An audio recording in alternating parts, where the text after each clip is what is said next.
അസ്സലാമുഅലൈക്കും, welcome back to my channel. ഇന്ന് ഞാൻ തയ്യാറാക്കാൻ പോകുന്നത് ബനാന ബജിയാണ്. അതിനായിട്ട് ഞാൻ ഇവിടെ 2 ബനാന എടുത്തിട്ടുണ്ട്. ഇതൊന്ന് ക്ലീനാക്കി എടുത്തിട്ടുണ്ട്. ഇത് നമുക്കൊന്ന് നല്ല സ്ലൈസ് ആയിട്ടൊന്ന് കട്ട് ചെയ്തെടുക്കാം. കട്ട് ചെയ്ത് എടുത്ത ശേഷം ഇത് നന്നായിട്ടൊന്ന് കഴുകിയെടുക്കാം.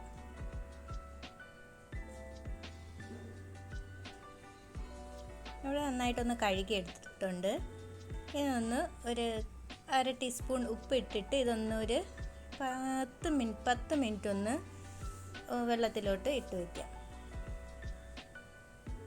അങ്ങനെ അത് റെഡി ആയിട്ടുണ്ട്. ഇനി നമുക്ക് ഇതിനായിട്ട് ഒന്ന് ബാറ്റർ തയ്യാറാക്കാം. അതിനായിട്ട് ഞാൻ ഇവിടെ 2 ടേബിൾ സ്പൂണ് കടലമാവ് എടുത്തിട്ടുണ്ട്. ഇതിലേക്ക് 2 ടേബിൾ സ്പൂണ് കോൺഫ്ലോറും ഇതിലോട്ട് ആഡ് ചെയ്തിട്ടുണ്ട്. എന്നിട്ട് നന്നായിട്ട് മിക്സ് ചെയ്യാം. ഇതിലേക്ക് ഒരു സ്പൂണ് പെരിഞ്ചീരകവും 1 സ്പൂണ് മുളക് പൊടിയും ആവശ്യത്തിന് കായപ്പൊടിയും കൂടെ ഇട്ട് ചേർത്ത് നന്നായിട്ടൊന്ന് മിക്സ് ചെയ്ത് കൊടുക്കാം.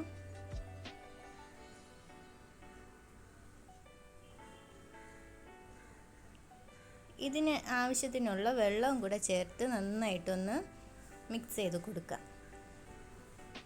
അങ്ങനെ നമ്മളെ ബാറ്റർ തയ്യാറായിട്ടുണ്ട്. ഇതിലേക്ക് ആവശ്യത്തിന് ഉപ്പും കൂടി ഒന്ന് ആഡ് ചെയ്ത് കൊടുക്കാം.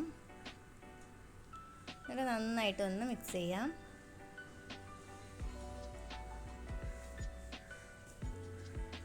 അങ്ങനെ നമ്മളെ ബാറ്റർ തയ്യാറായിട്ടുണ്ട്.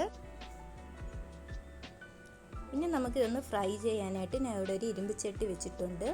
ഇതിലേക്ക് കുറച്ച് ഓയിൽ ഒഴിച്ചു കൊടുക്കാം. ആവശ്യത്തിനുള്ള ഓയിൽ ഒഴിച്ചിട്ടുണ്ട്. ചട്ടി നന്നായിട്ട് ചൂടായ ശേഷം നമ്മൾ നേരത്തെ സ്ലൈസാക്കി വെച്ചിരുന്ന ബനാന ബാറ്ററിൽ മുക്കി ഒന്ന് ഇട്ട് കൊടുക്കാം. ഇവിടെ ഇട്ട് കൊടുത്തിട്ടുണ്ട്.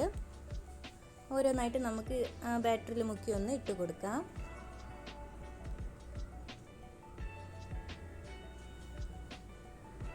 അങ്ങനെ അടിഭാഗം നല്ല രീതിയിൽ ഫ്രൈ ആയിട്ടുണ്ട്. ഇനി നമുക്കൊന്ന് ഇതിനൊന്ന് തിരിച്ചിട്ട് കൊടുക്കാം.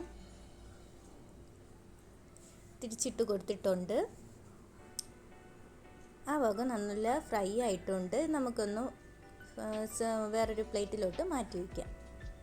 അങ്ങനെ നമ്മൾ ബനാന ബജി റെഡി ആയിട്ടുണ്ട്. എല്ലാവരും ഇത് ട്രൈ ചെയ്യുക. വളരെ സിമ്പിളായിട്ട് ചെയ്യാവുന്ന ഒരു സ്നാക്സ് ആണ്. അടുത്ത വീഡിയോയുമായി വീണ്ടും കാണാം.